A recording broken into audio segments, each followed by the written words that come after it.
Hi, I'm Dan. I'm a new library trustee, and guess what? I have a problem. It all started last week. I was in the supermarket and ran into my old friend Pam.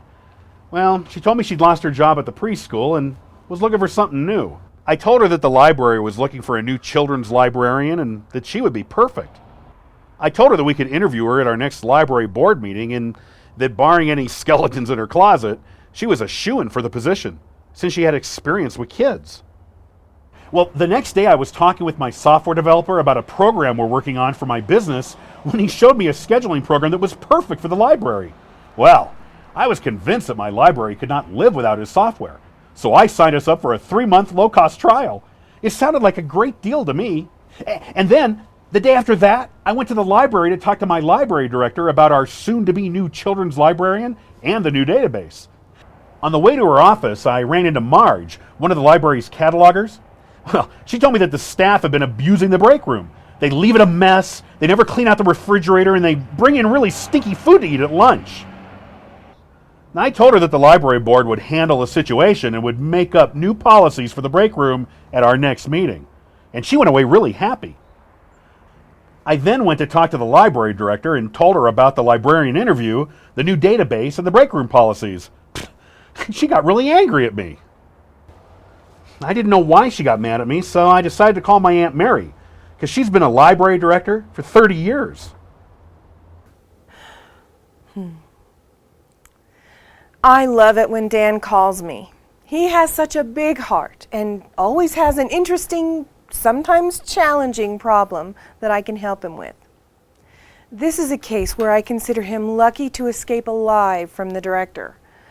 I told Dan that the relationships between the library director and the library board must be maintained and nurtured constantly. The library board selected the library director based upon their knowledge of libraries and library management, significant work experience in libraries, and a vision of what the library should be for the community. I told Dan that the board has to maintain its confidence in the knowledge, skills, and abilities of the director for leading the organization. And the board has to learn to delegate many areas of leadership to the director for operational decisions, purchases, and personnel management. The director should be viewed as the CEO of the organization. In turn, the director expects the board to allow her to lead the organization, make decisions, and use the funds in the approved budget for equipment, resources, and salaries. Most importantly, Dan's director expects him and the other board members to be consistent in how they work with her so that they don't all of a sudden decide to start micromanaging the library or certain library projects. The director works for the board as a team. No single board member has the authority to give any direction to the library director. The trustees need to keep their focus on advocacy, setting policies, planning, problem solving, and overall governance of the library. We told Dan that there are 4 main parts of the board-director relationship.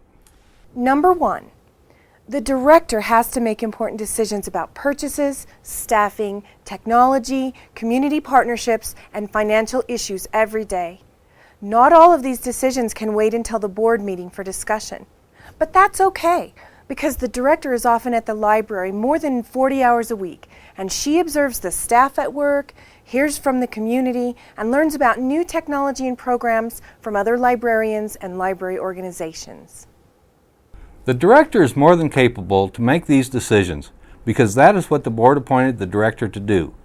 The board has set guidelines and boundaries for the management of the library and expects the director to operate within them.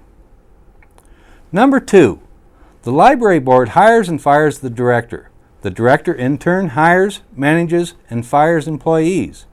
The library board does not hire, fire, or manage the employees. Understanding and maintaining this relationship is extremely important for all board members. The board spends its time establishing personnel policies affecting compensation and benefits, defining how leave is earned and used, and sets general policies for recruitment, retention, advancement, and termination.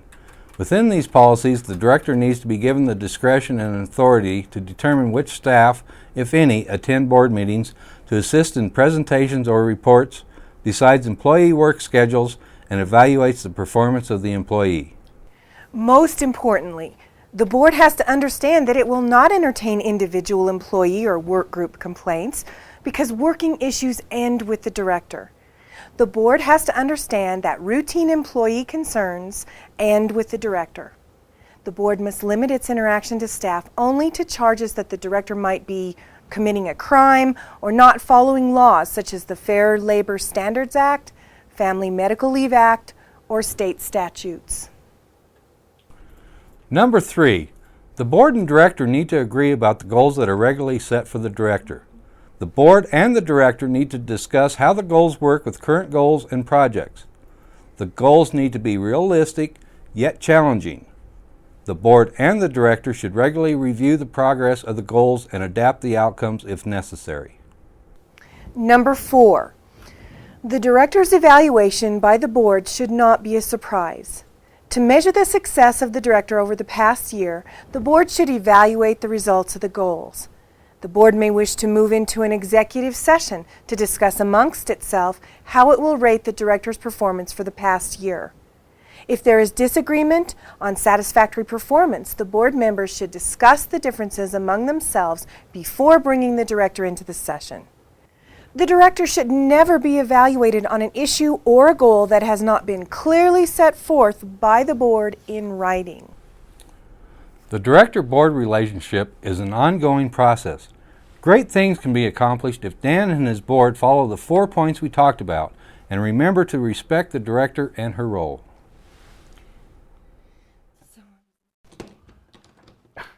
You know, every time I talk to Jack and Mary, I learn something I probably should have learned a long time ago.